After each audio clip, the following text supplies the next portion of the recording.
വെള്ളത്തുവൽ പഞ്ചായത്ത് പരിധിയിൽ വരുന്ന സൗത്ത് കത്തിപ്പാറ കൈതച്ചാൽ മേഖലയിൽ ജനവാസ മേഖലയിലിറങ്ങി കാട്ടാന. കൃഷിയിടത്തിലിറങ്ങിയ കാട്ടാന തെങ്ങുൾപ്പെടെ കൃഷിവിളകൾ നശിപ്പിച്ചു. ഇരുമ്പുപാലം പഴംപള്ളിച്ചാൽ മേഖലയിലും പകൽ കാട്ടാന ജനവാസ മേഖലയിലിറങ്ങി. വെള്ളത്തുവൽ പഞ്ചായത്ത് 15-ാം വാർഡിൽ ഉൾപ്പെടുന്ന സൗത്ത് കത്തിപ്പാറ കൈതച്ചാൽ ഭാഗത്താണ് ജനവാസ മേഖലയിൽ ഇറങ്ങി കാട്ടാന കൃഷിനാശം വരുത്തിയത്. പ്രദേശവാസിയായ സാജുവിന്റെ കൃഷിയിടത്തിലെ തെങ്ങും വാഴയും അടക്കമുള്ള കൃഷിവിളകൾ കാട്ടാന നശിപ്പിച്ചു. ഇന്നലെ രാത്രിയിൽ കാട്ടാന വന്ന് കൃഷിയിടങ്ങൾ നശിപ്പിക്കുകയും എൻ്റെ തെങ്ങ് വാഴ എന്ന കൃഷികൾ നശിപ്പിക്കുകയും എനിക്ക് ഒത്തിരി നഷ്ടങ്ങളുണ്ട്. 64-ലെ പട്ടയമാണ്. കാരണവന്മാരായിട്ട് കൃഷി ചെയ്താണ് ഞങ്ങളുടെ ഉപജീവനം നടത്തിയിരുന്നത്.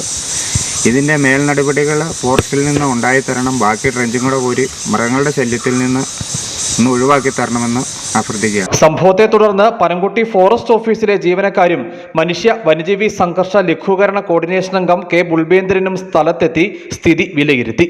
രാത്രിയിൽ ജനവാസ മേഖലയിലേക്ക് എത്തിയ കാട്ടാന വലിയ തോതിലുള്ള നഷ്ടമാണ് പ്രദേശത്ത് വരുത്തിയത്. കാട്ടാന ആക്രമണം തുടരുമോ എന്ന ആശങ്ക പ്രദേശവാസികൾക്കുണ്ട്. ഈ മേഖലയിൽ കാട്ടാനകളെ പ്രതിരോധിക്കാൻ കിടങ്ങ് സ്ഥാപിച്ചിട്ടുണ്ട്.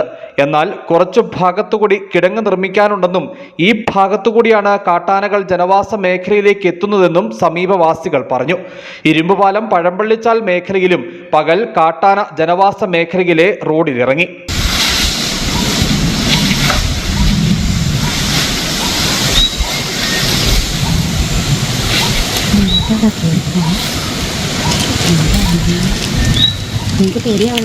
കാട്ടാന റോഡിലെത്തിയ സമയം ഇവിടെ വാഹനങ്ങളോ മറ്റാളുകളോ ഇല്ലാതിരുന്നത് ആശ്വാസമായി. പഴംപള്ളിച്ചാൽ മേഖലയിൽ കാട്ടാന ശല്യം രൂക്ഷമാണെന്നുള്ള പരാതി കഴിഞ്ഞ കുറെ കാലങ്ങളായി നിലനിൽക്കുന്നതാണ്. News bureau, Adimali.